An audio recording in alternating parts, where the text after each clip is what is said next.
ସେତେବେଳେ ଭଗବାନ ବିଷ୍ଣୁ ଖୁସି ହେଇ ତାଙ୍କୁ ବର ମାଗିବାକୁ କହିଥିଲେ।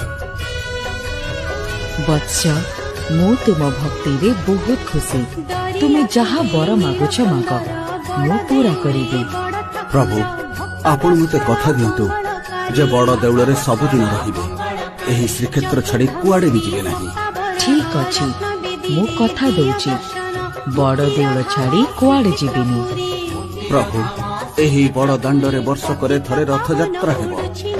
ଏହି ଦିନ ଆପଣ ରତ୍ନ ସିଂହାସନ ଛାଡ଼ି ଭକ୍ତଙ୍କୁ ଦେଖା କରିବା ପାଇଁ ବଡ଼ ଦାଣ୍ଡରେ ଥିବା କାଠ ରଥରେ ବିଜେ କରିବେ। ରଥରେ ଦର୍ଶନ ଦେଇ ଦୁଃଖୀ ରଙ୍କି ପତିତ ମାନଙ୍କୁ ଉଦ୍ଧାର କରିବେ। ଆଉ ବୁଢ଼ା ବଢ଼େଇର ବଂଶଧର ଯୁଗ ଯୁଗ ଧରି ରହିବେ। ସେମାନେ ପ୍ରତିବର୍ଷ ଆପଣଙ୍କ ପାଇଁ କାଠରେ ନୂଆ ରଥ ନିର୍ମାଣ କରିବେ।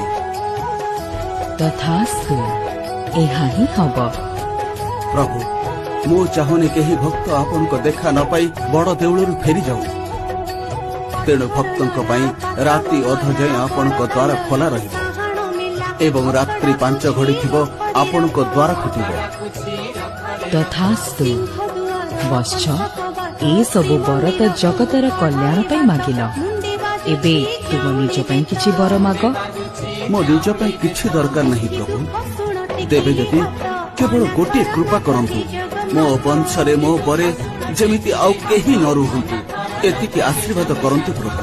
କିନ୍ତୁ କଣ ପାଇଁ ଏମିତି ବର ମାଗୁଛ? ପ୍ରଭୁ, ମୁଁ ଚାହୁଁ ଭବିଷ୍ୟତରେ ମୋ ପୁତ୍ର ନାତି ଅଣନାତି କେହି ବି ଏ ମନ୍ଦିର ଆମର କହି ଦାବି କରୁ।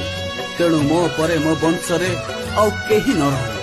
ଏସବୁ କେବଳ ଆପଣଙ୍କର ପ୍ରଭୁ। ତଥାସ୍ତୁ, ତାହା ହିଁ ହବ।